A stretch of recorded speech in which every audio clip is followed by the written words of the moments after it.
pour la partie questions-réponses, on a une première question en fait qui s'adresse peut-être à Xavier en premier, puisque c'est Xavier qui l'a évoqué.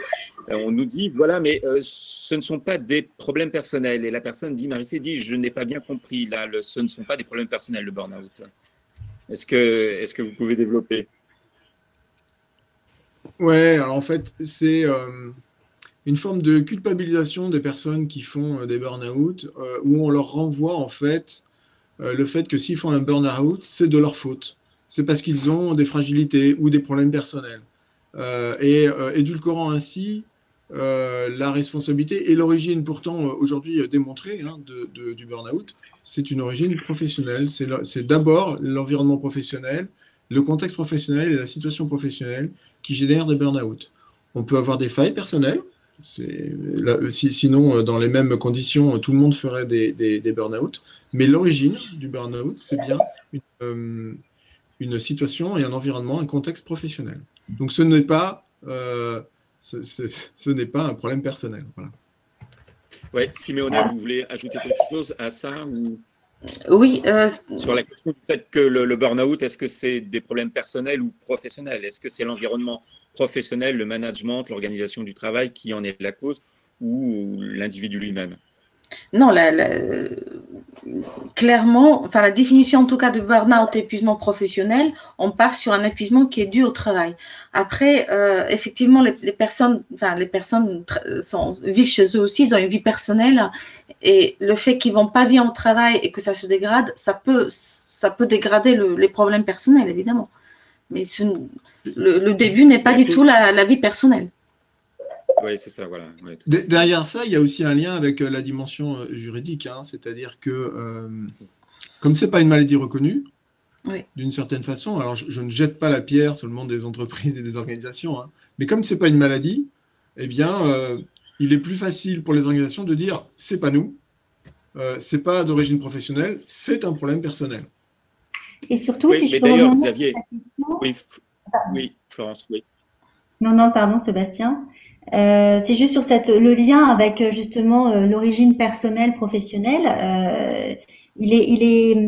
Enfin, nous, en tant qu'avocats, lorsqu'on reçoit un client qui manifestement souffre de burn-out médicalement constaté, lorsqu'on fait une demande de reconnaissance de cette pathologie, eh bien, est nécessairement examinée par le comité régional la partie personnelle, c'est-à-dire en d'autres termes, il faut quand même garder à l'esprit que va être examiné le fait que si cette personne-là présente un état de stress, une décompensation très forte, bien sûr ils vont regarder, analyser les conditions de travail et la situation concrète du salarié en état de travail, mais ils vont aussi lui poser des questions sur le terrain personnel. Et il est vrai que si, en plus de cela, il y a un divorce, en plus de cela, il y a un deuil, il y a de forts risques, malheureusement, pour le salarié, ou peut-être que c'est une bonne chose, je ne sais pas, ça dépend comment on se place, mais il y a de forts risques pour le salarié pour que ce ne soit pas reconnu comme étant une maladie, du coup, professionnelle. Voilà. Quand il y a une partie personnelle qui pourrait éventuellement, je dirais, expliquer la situation. Parce que la définition qui est donnée par le Code de la sécurité sociale, c'est que soit établi un lien direct et essentiel entre la pathologie et le travail habituellement exercé par le salarié. Voilà, c'était la petite insiste que je souhaitais faire. La difficulté qu'on a avec...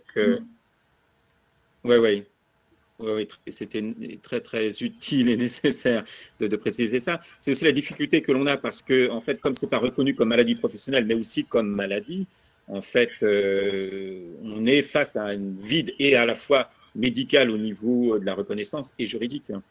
Et donc, ça ne peut passer que par des appréciations plus ou moins professionnelles de magistrats, de médecins, etc.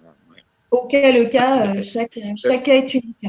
Évidemment. Avec des conséquences, du coup, en termes de prise en charge, hein, c'est très important de le dire, Sébastien, c'est que du coup, comme ce n'est pas une maladie reconnue, les gens ne savent pas tellement vers qui se tourner, donc ils voient leur médecin généraliste, alors, très bien, ok, ou un psychologue ou un psychiatre, alors que la médecine du travail est un interlocuteur extrêmement précis et précieux, sans doute aussi, mais précieux dans l'accompagnement du burn-out. d'accompagnement primaire, en fait, hein, de la prise en charge du burn-out. Et après, je prêche pour ma paroisse, mais l'accompagnement, effectivement, d'accompagnants en reconstruction post-burn-out, après, dans ce qu'on appelle en prévention tertiaire. Malheureusement, nous sommes très rarement prévenus en prévention primaire. Quand on les voit, c'est déjà trop tard. Eh oui. Alors justement, c'est ce qui amène la deuxième question qui est posée par Nadège. Nadège demande, pensez-vous qu'il est nécessaire d'informer le médecin du travail en étant en arrêt pour burn-out? Et elle demande, est-ce qu'il y a des risques d'inaptitude, de licenciement, notamment dans la fonction publique? Alors, en fait, ça, c'est une question où vous quatre, vous pouvez répondre de votre côté, à la fois Simona du côté médical, Diane et puis Florence du côté juridique et Xavier du côté RH. Alors, qui commence? Simona, peut-être? Pour moi, c'est indispensable qu'on soit prévenu. C'est indispensable, on doit être prévenu. Après, oui, il y a des risques, mais nous, on ne va pas les mettre inaptes juste parce qu'on a envie de les mettre inaptes. Il faut nous prévenir pour qu'on puisse essayer d'aller sur place, voir l'organisation, éventuellement voir s'il y a d'autres personnes qui sont dans les périodes justement de résistance et essayer d'en parler avec les RH pour voir les organisations. Maintenant, c'est très difficile. Tout dépend de l'organisation, tout dépend du lien qu'il y a le médecin du travail avec l'organisation. Quand on est en service autonome, nous sommes beaucoup plus proches des RH, de la direction, et nous pouvons intervenir beaucoup plus rapidement. Quand nous sommes en service interentreprise, tout dépend du lien qu'on a avec l'entreprise. C'est difficile de répondre comme ça en général, mais oui, il faut qu'on soit prévenu pour qu'on puisse intervenir au plus vite. Ouais, et pour compléter la question, finalement, il faut que vous soyez prévenu le plus tôt possible. Oui. Dès le début de l'arrêt, si possible, voire, évidemment, l'idéal, ça serait d'être prévenu de la fatigue avant l'arrêt de travail. Oui, exactement, pour qu'on puisse faire la prévention primaire qui est notre rôle. Oui, bien sûr. Ouais. Xavier je n'ai pas de réponse toute faite sur le sujet parce qu'en fait, c'est tellement divers en fait, comme schéma. De toute façon, effectivement, la médecine du travail, pour moi, est un interlocuteur clé. C'est difficile de répondre sur des conséquences en termes d'invalidité ou d'inaptitude définitive, temporaire, licenciement ou pas, parce que ça dépend en fait des séquelles que l'on a, du temps qu'on va mettre à se reconstruire. Ça va dépendre aussi de l'entreprise et de sa capacité à repositionner. Il est évident que si vous êtes dans une petite PME, et j'ai des situations de personnes que j'accompagne comme ça. Il y a un écho. Oui, il y a un écho qui est avec la reconnexion de Diane et Florence. Il y a l'écho qui est apparu, donc il y a un problème de son. Et du coup, c'est bon. Et en fait, il est évident que si vous êtes dans une petite structure, moi j'accompagne des personnes comme ça dans une petite structure où, si vous voulez, les possibilités de repositionnement sur des métiers différents ou sur un projet professionnel différent sont inexistantes. Donc là, c'est quand même, on est quand même dans des situations où probablement ça peut être opportun d'en arriver à des situations effectivement, soit d'inaptitude au poste parce que pour un reclassement, soit de séparation. Et puis par contre, vous avez d'autres groupes où vous avez beaucoup plus de possibilités de repositionnement. Et là, j'ai envie de dire, le champ des possibles s'ouvre avec notamment le travail, avec la médecine du travail. C'est dans ces cas-là que la RH et le médecin du travail doivent interagir effectivement sur les possibilités. Parce que je rappelle que la seule personne qui peut décider si la personne est apte ou pas à exercer son métier, c'est le médecin du travail. Oui. Diane et Florence, sur cette question-là, les craintes qu'il peut y avoir à informer le médecin du travail, il n'y a pas de licenciement possible, ou s'il y a licenciement, est-ce qu'il y a des recours? Alors, le licenciement possible pour ce motif, certainement pas. Ce serait évidemment sanctionné fortement par les juridictions, puisque ce serait un licenciement en raison de l'état de santé, ou ça c'est absolument prohibé. Donc, tout salarié a la possibilité de contacter le médecin du travail, et c'est vivement recommandé. Nous, c'est ce qu'on fait automatiquement. C'est vraiment un des premiers conseils que l'on donne, c'est effectivement de prendre contact avec un médecin du travail. Parce que c'est pas assez connu, en fait. Les salariés ont malheureusement pas ce réflexe de se dire qu'à tout moment, l'UPOV, et le réflexe n'est pas forcément toujours non plus acquis côté structure, c'est-à-dire que ça reste évidemment un partenaire privilégié aussi de l'entreprise, et c'est vrai que malheureusement les deux parties, que ce soit côté salarié et côté entreprise, n'ont pas forcément ce réflexe qui est souvent salutaire de discuter, de prendre rendez-vous pour d'évoquer la situation au médecin du travail. Donc il y a beaucoup de craintes qui sont infondées d'ailleurs. Généralement pour le salarié, c'est effectivement de se voir fiché par la suite. Il y a un peu peur de représailles ou peur de finalement être déclaré inapte, ce qui est évidemment une ineptie comme on l'a vu. Et du côté de l'employeur, de se voir fiché comme étant mauvais employeur, mauvais élève, et voilà. Donc c'est vrai que c'est à nous, lorsqu'on les rencontre, de lever ces freins, de les accompagner dans cette démarche. Mais c'est important parce que nous, quand on arrive avec un dossier où il n'y a pas eu de contact, pas de prise de contact avec la médecine du travail, aucune démarche de fait, c'est beaucoup plus compliqué ensuite, tout simplement, de préparer un dossier qu'on va présenter au comité régional, en fait. Ouais. Ce qu'il faut savoir aussi, c'est que les demandes salariées sont prioritaires pour nous. C'est-à-dire que nous, quand on a une demande salariée pour un rendez-vous, on les prend en priorité. Normalement, ils ont un rendez-vous dans la semaine. C'est vrai, on constate que les rendez-vous sont rapides quand c'est des demandes salariées, beaucoup plus rapides que quand c'est des demandes employeurs, c'est vrai. Oui. Et quand pour des visites médicales classiques ou parfois il y a du retard parce que les services sont engorgés. Nous sommes très en retard.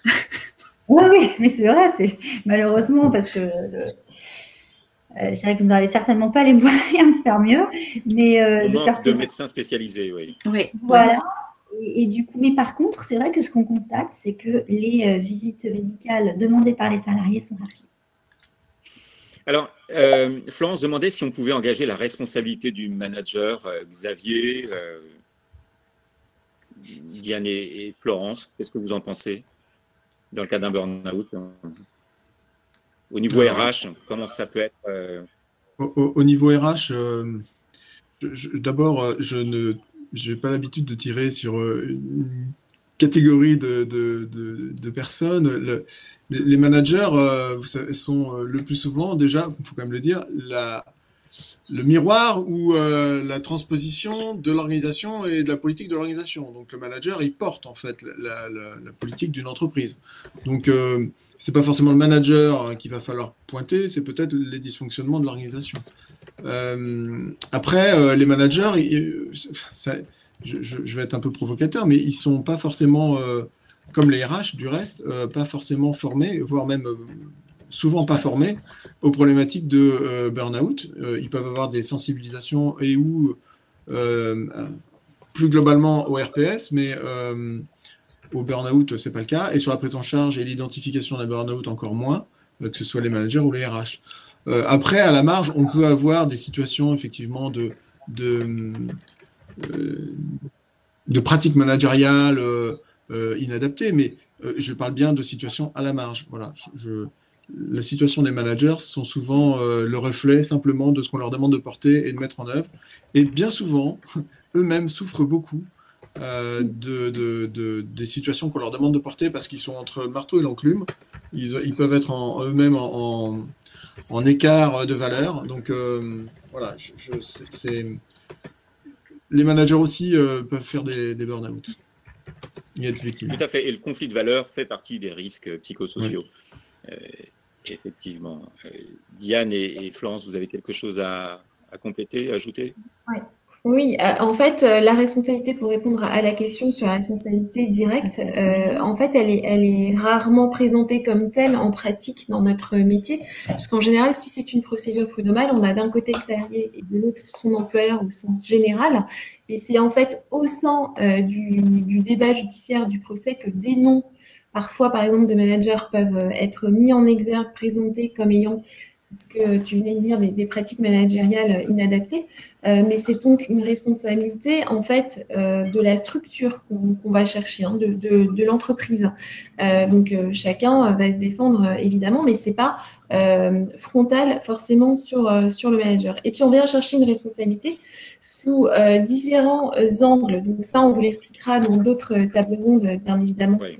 Ont été annoncés, mais sur, par exemple, une atteinte à la santé et à la sécurité, ou bien un cas de harcèlement moral. Et c'est au travers de cela que pour répondre à la question, la responsabilité pourrait, sans être reconnue, en tous les cas évoquée. C'est sûr. Oui, évoquée. Alors après, il y a un mécanisme, il est possible d'engager la responsabilité individuelle, même si nous, c'est vrai qu'on la préconise pas, ou que très rarement dans des cas très particuliers. Et ce cas-là, oui, il y a la possibilité de faire un dépôt de plainte contre une personne physique nommément désignée. Donc, si on estime que quelqu'un est auteur d'harcèlement moral dur, difficile, voilà, il peut parfois y avoir des faits, c'est vraiment, comme disait Xavier, à la marge. Donc pas dans le contentieux prud'homal courant. D'accord.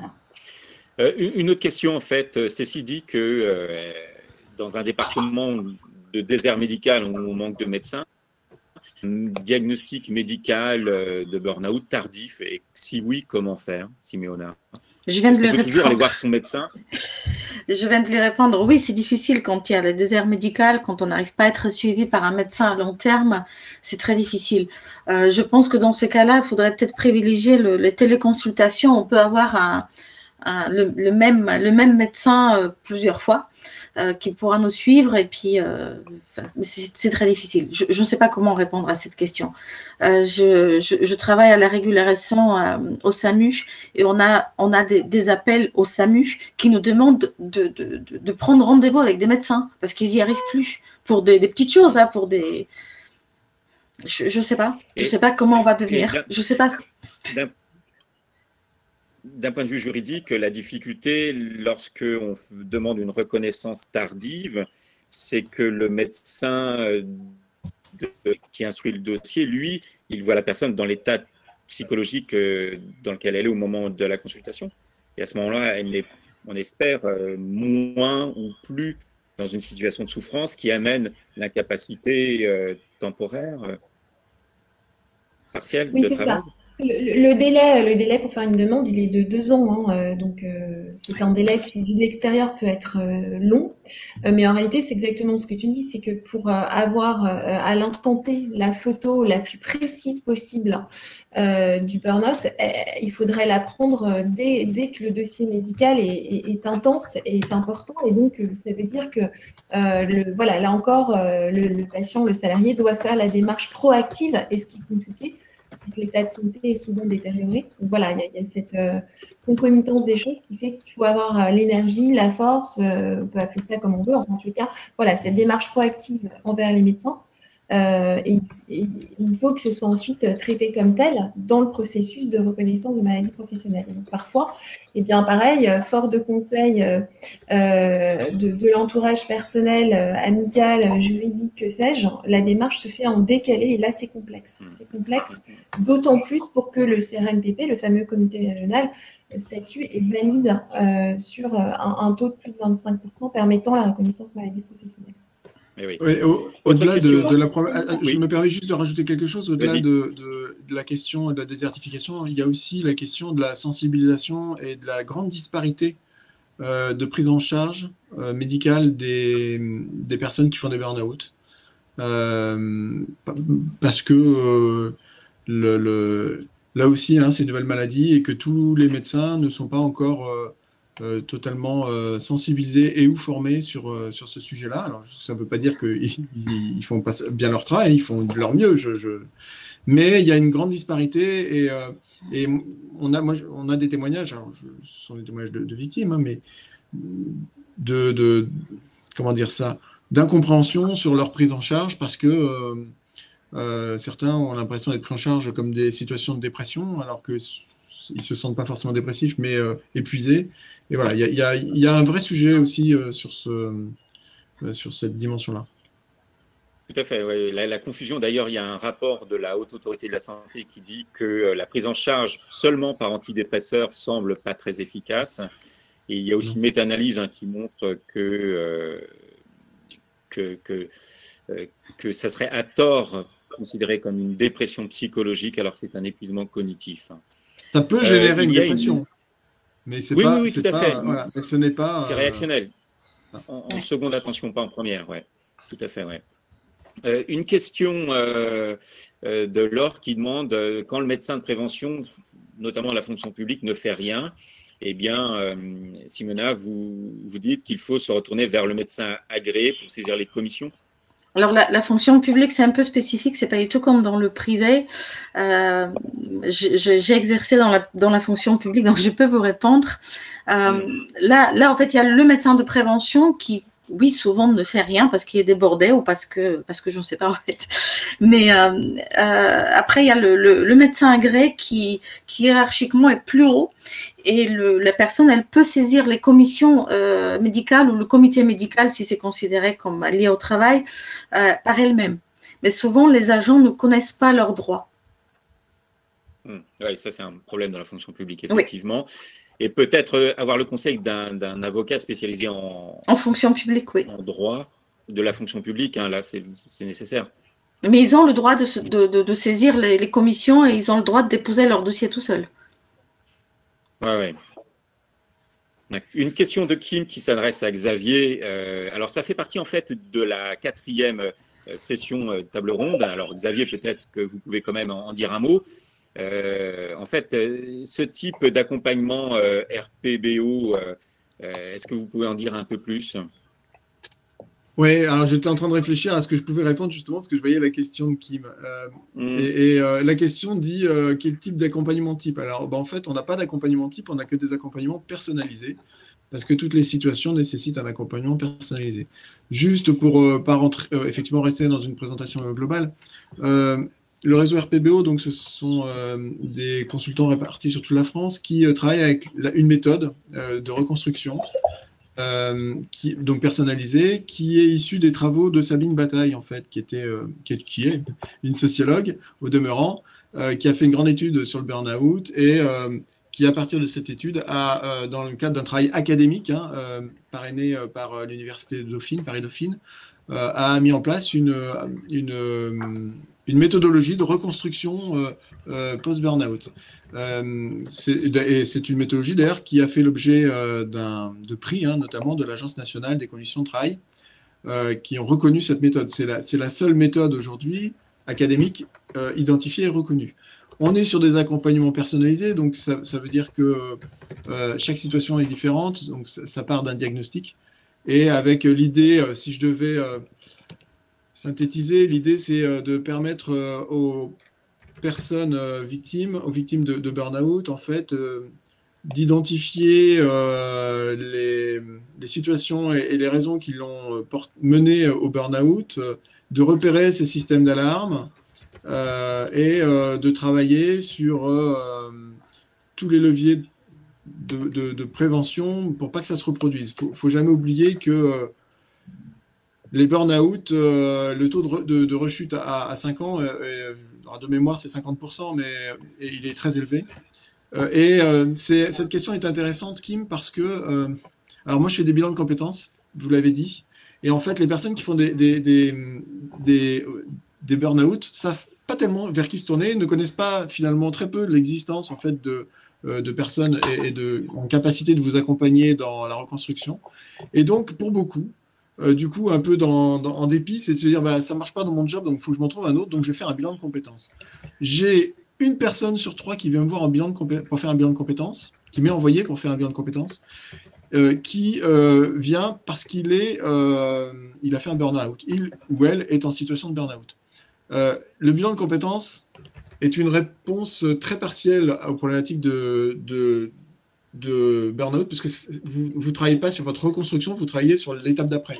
Et tant que vous n'avez pas travaillé sur votre reconstruction, eh bien, l'étape d'après, vous avez un fort risque, certes, de trouver un nouveau job, un nouveau projet, mais de remettre en place le même scénario de vie, avec les mêmes risques. Vous continuez de porter en fait les risques de faire un autre burn-out dans un autre environnement professionnel. Voilà. Donc, d'où l'importance, pour ma part, et alors j'en suis d'autant plus convaincu que je l'ai expérimenté à titre personnel, il est vraiment important d'avoir un bon accompagnement en reconstruction. Et quand je dis ça, je dis bien pluridisciplinaire, parce que le médecin du travail, le médecin généraliste, le psychologue et le consultant reconstruction, chacun dans son rôle et chacun dans son temps participe à la reconstruction. Voilà.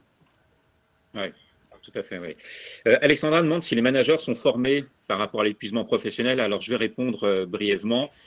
Très peu sont formés, même s'il y a des grands groupes ou des PME qui forment leurs managers. Et je fais beaucoup de formations dans ce cadre-là, effectivement, où on forme tous les managers de certaines entreprises, mais il y a vraiment une décision de l'entreprise, ce qui n'est pas le cas de toutes les entreprises. Et souvent c'est après un événement grave de type suicide au travail ou quelque chose comme ça. Voilà. Et le demande si on pense que ça sera reconnu un jour comme maladie. On est en voie. Moi, je trouve qu'il y a une avancée qui va vers ça. Reconnaître le burn-out comme une maladie professionnelle.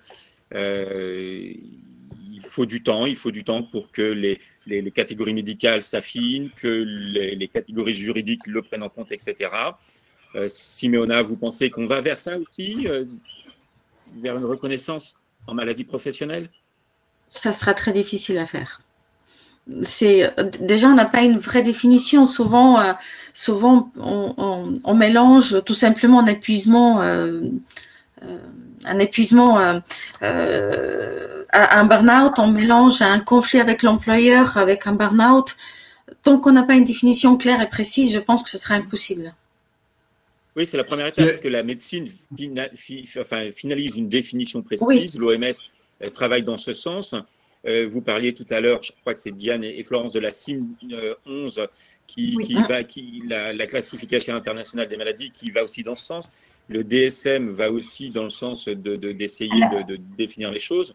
Ça prend du temps, mais peut-être que dans une décennie, on aura des bases médicales. En France, c'est vrai que la législation, ça commence à bouger. Il y a eu des projets de loi en 2017-2018, le rapport CDU notamment qui avait été proposé, qui a été rejeté. Mais on sent qu'il y a une émulation, ce qui est assez nouveau, parce que voilà, on parle de 2017-2018, les vrais projets qui sont présentés à l'Assemblée nationale qui n'ont pas été retenus, mais pour lequel ça devient beaucoup plus consistant, en tous les cas, avec cette volonté de taper à la porte pour que ce soit reconnu. Oui, régulièrement, il y a des amendements qui sont... Excusez-moi, Xavier, notamment, il y avait une proposition qui était de créer un tableau des maladies psychologiques, dans lequel on intégrerait le burn-out, etc. Bon, c'est pas du tout fait, mais n'empêche qu'à chaque fois, ça revient. Donc, on peut peut-être espérer que cette une évolution au sens large, maladie psychologique, évidemment, c'est pas uniquement le burn-out. Xavier? Oui, non, c'est pour dire effectivement, il y a eu même plusieurs tentatives, parce qu'il y a le rapport auquel vous faites référence, mais il y a eu d'autres tentatives, même de mémoire en 2012, il y avait eu des tentatives par l'Assemblée nationale, dans le cadre d'un projet de loi, de faire reconnaître cette maladie en maladie professionnelle, effectivement. Pour l'instant, ça s'est systématiquement heurté à des lobbies. Alors oui, il y a une situation certainement médicale, mais il y a aussi un fort lobby pour que ça ne soit pas reconnu, notamment par les organisations patronales. Ouais. Stécie demande, lorsqu'on identifie un salarié en phase de résistance, en phase de burning, quel conseil lui donner? Peut-être Xavier un mot et puis après Siméona. Au niveau RH, quel conseil lui donner? Oui, alors à partir du moment où, de toute façon, dès lors qu'on repère une situation de burn-out, c'est-à-dire soit parce qu'il y a de l'agressivité, de l'isolement, de la fatigue, de l'absentéisme, il y a plein de signes, c'est alerter effectivement son manager, c'est alerter la RH, c'est alerter la personne elle-même, lui dire, écoute, je te trouve déjà rien que ça, écoute, tu m'inquiètes, déjà commencer par là, voilà, j'ai repéré que tu étais fatigué, que première chose, et puis alerter effectivement la ligne managériale. Moi j'ai tendance à recommander vivement que cette alerte soit faite par écrit. Bonjour, j'ai... D'un point de vue juridique, Diane et Florence, il faut des traces de ces mesures de prévention de l'employeur. Traçabilité, c'est pas forcément dans le cadre d'une... Ah pardon, quand je dis par écrit, c'est pas par esprit de vouloir procédurier ou quoi, c'est pour qu'il y ait une trace en fait, qu'on puisse dire attention, je t'alerte, là il y a un écrit, c'est pas simplement au coin de la machine à café. Voilà, c'est pour donner aussi une profondeur et du sens. Mais pas seulement dans un esprit de contentieux, effectivement, c'est important qu'il y ait une trace, même sur le plan juridique, non? Sur le plan juridique, c'est essentiel parce que on se retrouve trop souvent en dehors de l'aspect contentieux, encore une fois, mais face à des situations où le salarié a vécu son drame tout seul, ou alors il en a parlé, mais les personnes, tout le monde a oublié, ou plus ou moins.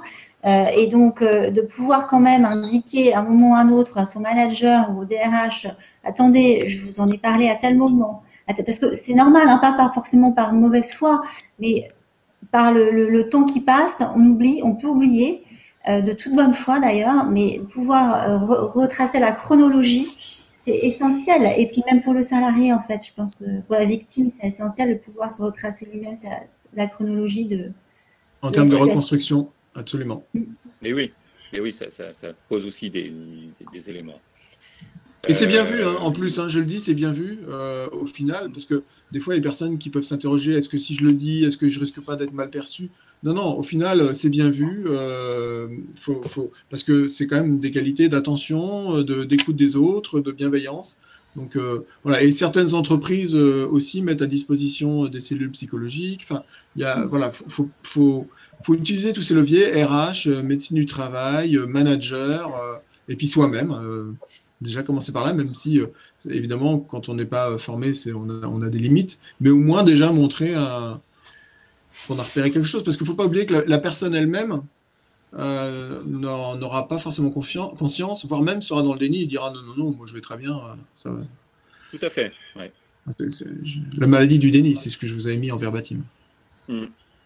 Nadège demande, est-ce que la médecine du travail et les RH peuvent accompagner le salarié dans une reconversion professionnelle ou apporter une aide dans l'évolution professionnelle suite à un burn-out? Alors, Simona, au niveau médical, médecine du travail, pour la reconversion professionnelle, c'est tout à fait indiqué. Normalement, c'est un de nos rôles. Maintenant, ça fait 6 ans que je suis en médecine du travail. C'est très dépendant du médecin. Moi, j'accompagne, je vais voir les RH, je me présente en général quand j'ai une entreprise, je vais me présenter, quand c'est des grosses entreprises, je vais me présenter, je leur dis que je serai là pour eux justement pour le faire. Dans notre structure, nous avons aussi une structure avec des aides des assistantes sociales, des juristes qui aident pour la reconversion. Mais notre rôle essentiel, c'est évidemment le maintien à l'emploi. Donc, ça rentre dans notre rôle, oui.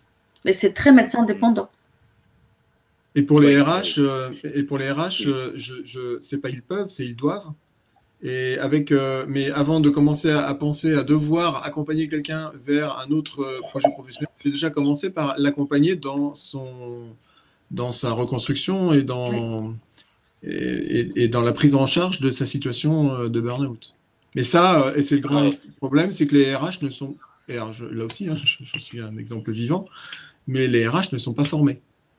Je me suis un peu énervé il n'y a pas très longtemps sur les réseaux sociaux parce que j'ai vu une interview d'un médecin très connu qui passe très souvent à la télé et qui a écrit un livre récemment et qui a dit comme ça, mais aujourd'hui tout le monde sait ce que c'est qu'un burn-out, tous les RH de France sont formés. Non.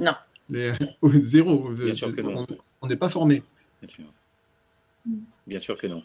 Et en fait, on a une deuxième question qui va aussi dans cette thématique-là. C'est Elodie qui demande, en tant qu'employeur, comment accompagner un salarié qui est en arrêt maladie sans donner des nouvelles, hein, le salarié ne donne pas de nouvelles, et alors que l'employeur pense qu'il est en burn-out. Alors là, Diane et Florence, le lien employeur-salarié en arrêt de travail, l'arrêt de travail suspend le contrat de travail.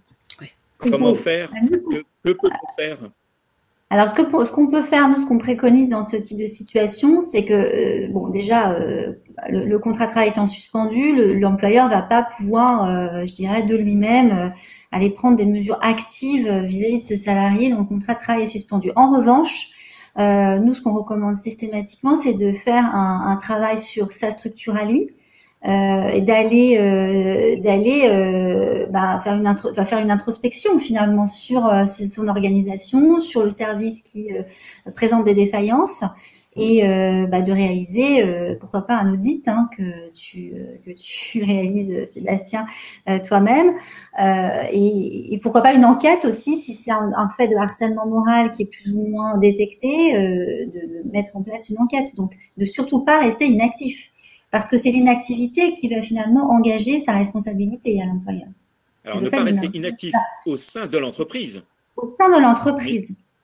Mais il ne peut pas contacter le salarié il ne peut pas te contacter non pour savoir ce qu'il en est, quel était son état de santé, connaître même le motif de l'arrêt, évidemment, il n'a pas à le savoir. En revanche, moi, je pense qu'après, c'est du sens pratique. C'est que passer, pourquoi pas, une tête par un coup de fil, etc., juste pour prendre des nouvelles, de façon totalement...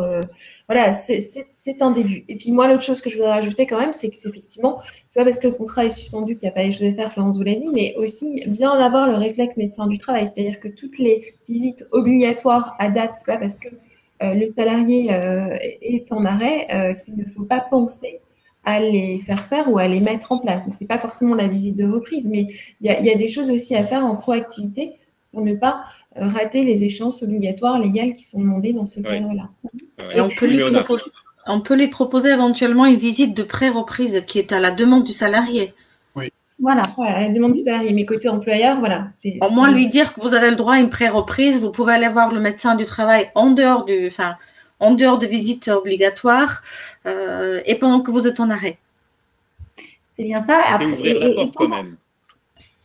Oui, et puis pendant l'arrêt de travail, il est aussi possible de prévoir, d'organiser, pourquoi pas, une médiation par l'intermédiaire d'un avocat, par l'intermédiaire d'un médiateur évidemment, mais d'un médiateur il faut choisir d'un commun accord. Parce que je veux dire, c'est qu'on n'est pas obligé de laisser complètement pourrir la situation pendant 2-3 ans. Non, il faut pas évidemment, il faut tout faire pour que les situations se dégradent le moins possible. Ouais. Effectivement. Une question, Kim qui repose une question. Le motif de licenciement évoqué par l'employeur est absence perturbante de l'activité, de l'organisation de l'entreprise. Est-ce que ça, c'est recevable suite à un arrêt de travail, on imagine, pour un burn-out? Alors, le principe, c'est que de toute façon, on n'a pas le droit de licencier en raison directe ou indirecte en lien avec l'état de santé du salarié. Ça, c'est le principe. C'est-à-dire que invoquer la perturbation du service du simple fait d'un arrêt de travail, c'est interdit. Sauf, il y a quand même une exception, comme dans beaucoup de situations. C'est très encadré par la loi, sauf si l'arrêt de travail dépasse un certain délai qui est prévu par la convention collective. C'est-à-dire que la convention collective, concrètement, généralement, prévoit une période de protection du salarié absent pour cause de maladie. Généralement, c'est 6 mois, mais ça peut être plus selon les conventions collectives, ou ça peut être un peu moins aussi. Et pendant cette période de protection, il est interdit de licencier en raison de la désorganisation du service lié aux arrêts de travail. En revanche, quand on dépasse ce délai, donc qui est souvent prévu par la convention collective, donc la période de protection, on peut envisager un licenciement en raison de la perturbation du service. Mais pour cela, à charge pour l'employeur de démontrer que le poste occupé par le salarié ne peut pas être remplacé ou est très difficilement remplaçable. Donc finalement, ça vise vraiment des métiers très spécifiques, très techniques ou qui demandent une formation approfondie. Donc c'est pour ça que ce sont vraiment un licenciement à travailler en amont et qui sont très risqués pour des cas finalement pas si larges que ça. À partir du moment où le salarié a été licencié sur son poste, a été remplacé sur son poste, on peut pas le licencier pour ce motif-là. Oui, d'accord, très bien. Nadège demande si les valeurs professionnelles bafouées sont une cause possible de burn-out. En fait, c'est le conflit de valeurs qui est un des 6 domaines des risques psychosociaux. Oui, ça peut amener à des arrêts de travail, à un épuisement. Qui veut s'exprimer sur cette question-là? Xavier, peut-être, ou Siméona? Oui, Siméona? Je pense que là, il a eu quand même pas mal de stress. Je peux pas définir que c'était un burn-out, mais il a eu pas mal de périodes de stress et d'épuisement du personnel médical lié à ça, oui. Mais de là à parler de la définition du burn-out, je ne sais pas, c'est trop complexe, juste sur une petite question comme ça. Je n'ai pas tous les éléments. Bien sûr, oui. En tout cas, le conflit de valeurs est un risque psychosocial majeur. Hein, ça fait partie des 6. Xavier, est-ce que vous avez quelque chose à ajouter sur ça ou pas? Non. Effectivement, c'est un des risques. Voilà, après, je n'ai pas complètement compris toute la question, mais... Eh bien, en fait, c'était est-ce que un conflit, enfin des valeurs professionnelles bafouées, donc un conflit de valeurs entre soit l'entreprise et le salarié, ou même le salarié avec le contexte pandémique, par exemple, pour les personnels soignants, hein, ce qui était évoqué dans le message, ça peut constituer un risque psychosocial tel qu'on en arrive à un dommage psychosocial, voire un épuisement qui peut être émotionnel. C'est une cause. C'est une des causes. C'est une cause possible. Oui, tout à fait. Sandrine demande s'il existe des organismes, des associations pouvant intervenir en entreprise pour sensibiliser, pour réorganiser, pour faire de la formation, de la prévention primaire. Des organismes, oui, il y a plein de cabinets qui font de la consultation, de la formation d'entreprise, des associations qui en feront. Est-ce que parmi les intervenants, vous avez des noms d'associations en tête? On a des organismes qui peuvent intervenir, la santé au travail peut venir sensibiliser, etc. Non, pas d'autres. D'association, non, ça ne me vient pas. Non, association, non. Effectivement, après, il y a des cabinets spécialisés. Je crois qu'il y a marqué Evimeria derrière. Oui, effectivement, Xavier, effectivement. C'est un métier, hein, c'est un métier. Là, on parle de prévention et de qualité de vie au travail, c'est un métier. Ça ne s'improvise pas. Et donc, il faut faire appel à des personnes qui sont formées pour ça. Merci. Marie-C demande si, tout à l'heure, vous disiez, Xavier, qu'en fait, il y avait une rechute à 5 ans qui était à 50%, je crois que c'était les chiffres que vous donniez. Ouais, alors je n'en suis pas totalement sûr du chiffre, hein, mais je crois que c'est quand même dans des ordres qui ne sont pas loin de ça. Hein. Donc, à un niveau quand même assez élevé. Et en fait, la question est, si on rechute dans un nouvel environnement professionnel, est-ce que la cause, quand même, personnelle, n'est pas engagée? Pas unique, mais pas engagée, quand même. C'est intéressant, cette question-là, parce que, en fait, là, on rentre dans un débat qui va être assez complexe. En fait, tout à l'heure, je vous parlais de scénario de vie, en fait. Effectivement, la situation de se dire, j'ai fait un burn-out dans mon ancienne organisation, je vais aller dans une autre organisation. Et effectivement, on retourne on va dans une autre organisation, et en fait, quand on n'a pas su identifier les causes profondes du premier burn-out, et quand je dis causes profondes, c'est les causes évidemment d'environnement professionnel, hein, de problématiques d'organisation, d'enjeux politiques, de valeurs, de conflits de valeurs, de management, et j'en passe. Et puis ses propres failles, forcément, donc qui sont mis en perspective. Le risque dans le nouvel environnement, il est effectivement de reproduire en fait les mêmes schémas. Parce qu'en fait, on est sur des réponses, et l'être humain j'allais dire, est fait comme ça. C'est un peu, c'est un raccourci. Je m'en excuse. Mais on a quand même des scénarios de vie qui nous gèrent, qui nous pilotent en fait, des drivers en fait, par rapport à nos valeurs, à notre mode de fonctionnement, à la centralité qu'on a au travail, au niveau de perfection qu'on recherche, au niveau de nos valeurs. Et donc, le risque de reproduire est très élevé dans ce cadre-là. Alors, est-ce que c'est, pour répondre à la question, est-ce que c'est personnel ou professionnel? C'est toujours professionnel, et c'est les failles personnelles qui ressortent en fait, et qui mettent en perspective, ou qui font, comment dire ça, j'allais dire exploser, mais la situation professionnelle.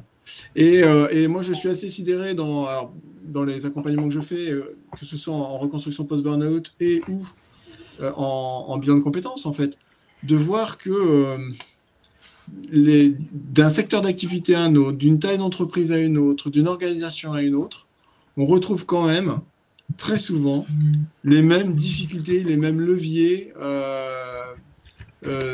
générant des situations de burn-out. En fait, voilà. Et donc, moi, j'ai des personnes effectivement qui ont changé d'environnement parce que effectivement, ils étaient dans une entreprise qui a été rachetée, conflit de valeurs, etc. Mais en fait, aujourd'hui, comme c'est la course, hein, à toujours plus gros, toujours plus de rentabilité, toujours plus de ceci. Et je ne fais pas de procès quand je dis ça. Les personnes vont dans une autre structure et puis 3 ans après, paf, ils sont rachetés ou il y a une nouvelle réorganisation et ça refait écho et ça remet en place les mêmes systèmes parce que quand vous réorganisez une entreprise ou un service ou un département, une direction, peu importe, c'est toujours la même chose. Hein. Vous changez de manager, vous changez d'environnement, les process changent, les repères changent et donc vous pouvez mettre en place des systèmes de protection face à ça. Et donc là aussi, il y a des risques inhérents de répétition de burn-out. J'espère que j'ai répondu. C'est très difficile de répondre oui. Voilà, mais le contexte et l'environnement global, c'est ça. Merci. Une question à Ahmed qui demande, lorsqu'on a identifié la cause et l'origine d'un burn-out chez un collaborateur, que le salarié est en arrêt de travail suite au burn-out, que la médecine du travail fait des préconisations, des recommandations à l'employeur et que l'employeur estime qu'il n'a pas l'obligation de mettre en place ces recommandations. Quels sont les coûts ou quels sont les risques pour l'employeur? Comment agir pour faire peut-être reconnaître ça?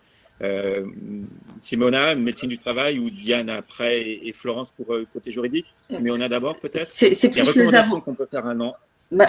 Ça m'est déjà arrivé de faire des recommandations de réorganisation, de bien signaler les problématiques qui engendrent les burn-out, et pas seulement chez une personne, mais chez plusieurs personnes dans l'organisation. Et l'employeur n'a rien fait.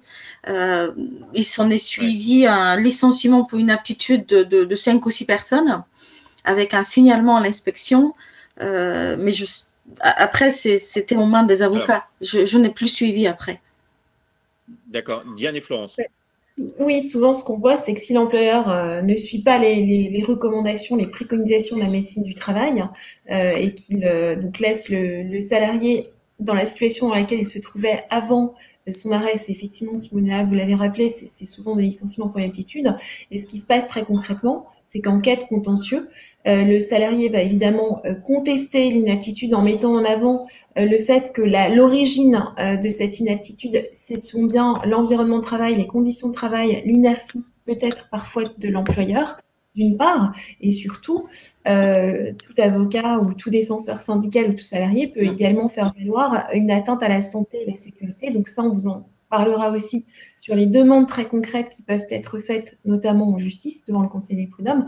Donc voilà, il y a plusieurs demandes. En fait, le simple fait notamment de ne pas avoir tenté de suivre les recommandations, de nouer un dialogue constructif aussi avec la médecine du travail, parce que peut-être que parfois recevoir des recommandations pour un employeur, ça va demander de dégager un budget, de gérer, mais il faut avoir évidemment, c'est un partenaire, le médecin du travail, donc l'employeur doit le contacter pour essayer de voir si les recommandations, on peut en trouver d'autres, des différentes, etc. Mais s'il n'y a pas cette proactivité et que simplement l'employeur, par principe, ne veut pas tenter de les réaliser, et si ça conduit encore une fois à une rupture de contrat, à un licenciement, le salarié peut faire cette demande. Et après, le conseil de prud'homme, évidemment, jugera point par point de la responsabilité ou pas, de l'atteinte à la santé et la sécurité par l'employeur ou pas dans ce cas. En fait, il engage sa responsabilité dans tous les cas. Enfin, s'il y a une inertie dans ce contexte-là, en tous les cas, l'employeur engage sa responsabilité d'employeur sur le terrain de l'obligation de sécurité, notamment. Oui. Alors, il y a une question de Florence qui nous demande, en fait, pour un premier cas de burn-out dans une entreprise, est-ce qu'on doit l'indiquer dans le document unique d'évaluation des risques? Diane et Florence, alors. Est-ce qu'on doit l'indiquer, le burn-out, comme dommage possible? En principe, non. Hein, en principe, non. Mais parce que comme on a un problème de définition je pense qu'on l'a vu aujourd'hui à la fois juridique et médical, dans le document unique doivent être indiqués les accidents du travail et les maladies professionnelles. Donc, à mon sens, tant que ça n'a pas été reconnu en tant que tel, comme maladie professionnelle par une démarche proactive d'un collaborateur, ça veut dire que dans le document unique n'apparaîtront pas ce burn-out. Voilà. peut y avoir le nombre d'arrêts de travail, il peut y avoir des choses, mais pas le burn-out. Mais pas la cause, parce qu'on ne mentionne pas normalement la cause des arrêts de travail. Elle peut juste indiquer ça comme un risque existant, mais c'est des risques de RPS, c'est tout. Voilà. Voilà. Et à ce moment-là, il faut… Dans le document unique, voilà, mais pas en tant que tel. Voilà, la partie RPS, il faut effectivement relever les éléments qui peuvent être propices à un burn-out et mettre en place les mesures de prévention primaires, secondaires et tertiaires. D'accord.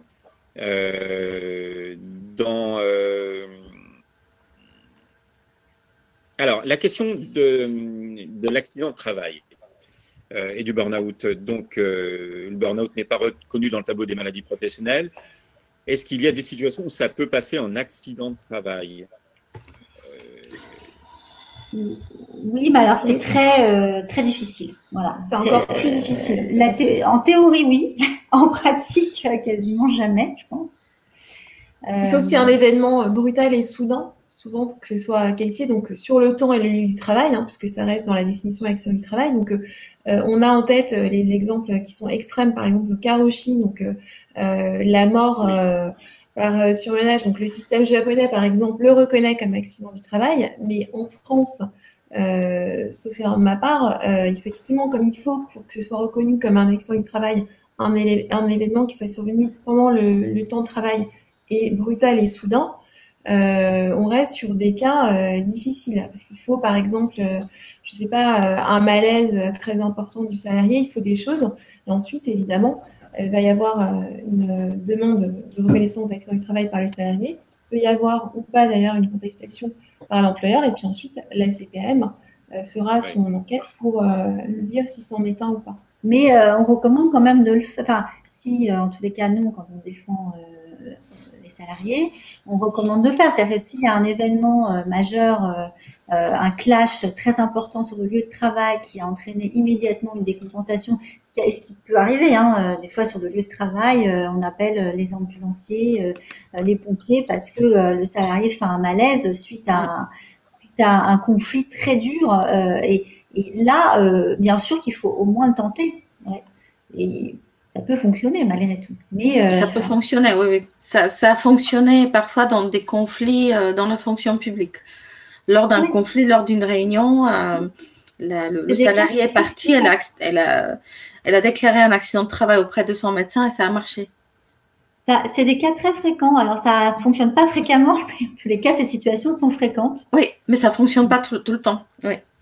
Il y a de plus en plus de médecins qui font des déclarations d'accident du travail dans les situations de burn-out. Oui. Alors, ils savent très bien que, effectivement, statistiquement, c'est très peu probable que ça passe.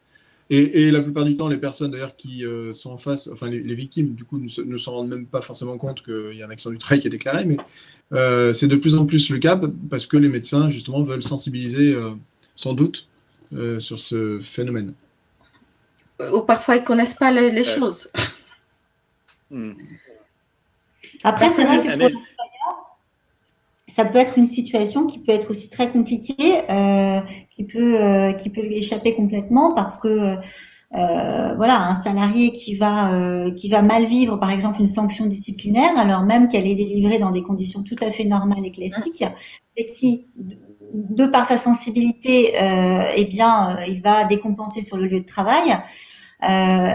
Nécessairement, ça peut, l'employeur va être tenté de contester cette demande de reconnaissance en estimant que qu'il n'y a pas eu d'événement majeur, si ce n'est l'exercice d'un pouvoir de sanction en fait. Et ça, c'est très fréquent aussi. Tout à fait. C'est pour ça aussi que c'est une question très sensible, je pense. Et Amel demande sur les éléments concernant… Non, c'est Marie, qui demande pour le burn-out des chefs d'entreprise. Alors, je ne sais pas si vous avez quelques données là-dessus, sur les chefs d'entreprise. Pour ma part, j'en connais quelques-uns, effectivement, qui n'étaient pas en burn-out, mais qui étaient dans une grande fatigue, qui n'en étaient pas loin, des chefs d'entreprise, mais aussi des professions libérales qui doivent tout faire. Et il y en a un certain nombre dans tous les secteurs. J'ai vu des avocats, j'ai vu des médecins, j'ai vu des chefs d'entreprise de TPE dans le bâtiment, enfin vraiment tout secteur. Des compléments à dire sur ça? Oui, ça, la problématique des chefs d'entreprise alors, toutes les situations de burn-out sont terribles, mais le chef d'entreprise est souvent livré à lui-même. C'est-à-dire que moi, j'en ai rencontré qui ne savent pas vers qui se tourner parce que ils doivent garder aussi vis-à-vis de leur posture. Il y a un film qui va sortir, là, c'est un court-métrage qui va sortir à propos justement d'un chef d'entreprise qui s'appelle Alain Sellerier. Vous trouverez assez facilement le teaser sur Internet, avec des acteurs assez connus du reste dedans.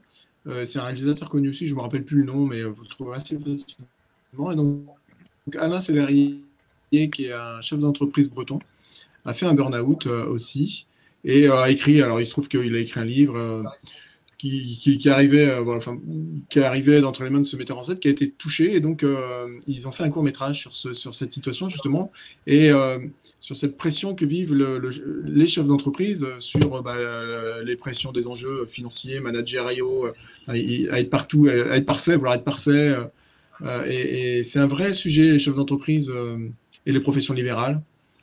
Et il y a beaucoup de situations comme ça. Eux, ils n'ont pas le choix, en fait, parce qu'ils sont professions libérables et qu'ils sont chefs d'entreprise. Donc, changer de métier, ça ne se fait pas comme ça. Ils ont des enjeux personnels forts. Donc, c'est un vrai sujet. Et voilà, il existe et même les dirigeants, je parle de dirigeants salariés d'entreprise dans des grands groupes. Moi, j'en ai eu qui ont pris contact avec moi. Ils sont livrés eux-mêmes, en fait. Tous dirigeants qui sont, ce sont des êtres humains aussi. Bien sûr, oui. Amel demandait si c'est aux salariés de prouver que les préconisations faites par le médecin du travail n'ont pas été mises en place dans l'entreprise. Est-ce qu'il faut constituer la preuve? C'est aux salariés de prouver ça? Oui, alors la question de la preuve, oui. Je te laisse. La preuve, elle est double en fait. Là, de façon binaire, si vous voulez, sur une question comme ça, c'est aux salariés d'affirmer que les mesures n'ont pas été prises et d'apporter un faisceau d'indices pour le démontrer. Et en corollaire, en preuve contraire, l'employeur va démontrer peut-être qu'il était dans l'impossibilité de les mettre en place si c'est son axe de défense qu'il choisit. Donc la preuve, ou qu'il les a mises. Enfin, voilà. Donc la preuve, elle est double en réalité. C'est celui qui affirme doit le démontrer. Et en corollaire, une preuve négative est apportée. D'accord. Et puis, on va prendre une dernière question parce qu'il est déjà 13h30. C'est Stécie qui demande si les centres de consultation en pathologie professionnelle peuvent être utilisés. Est-ce qu'ils peuvent on peut les utiliser pour appuyer une reconnaissance à accident de travail ou maladie professionnelle? Oui, c'est fortement recommandé. Si vous arrivez à prendre rendez-vous avant 6 mois. C'est ça. Le problème. Le problème, c'est le délai, effectivement. Et ils ne prennent pas de rendez-vous s'il n'y a pas un courrier du médecin du travail. D'accord. Donc, il faut présenter un courrier du médecin du travail. Enfin, les 2 dernières fois, ils ont demandé un courrier. D'accord. Merci. Juste une dernière question, Marcie, qui dit Xavier, en fait, Marcie ne trouve pas l'orthographe de la personne que vous avez citée là pour le court-métrage. Ah oui, ça s'écrit. Je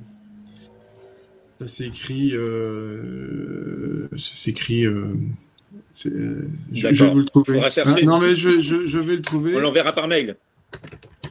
C'est Laurent, j'ai dit Alain en plus je crois, mais c'est Laurent, pardon, c'est Laurent. Sellerier, C-E-2-L-E-R-I-E-R.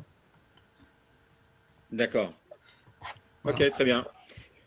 Merci à nos participants pour toutes ces questions. Merci à Siméona, médecin du travail, pour ses réponses aux questions et son exposé. Diane et Florence également de LM Avocat à Paris.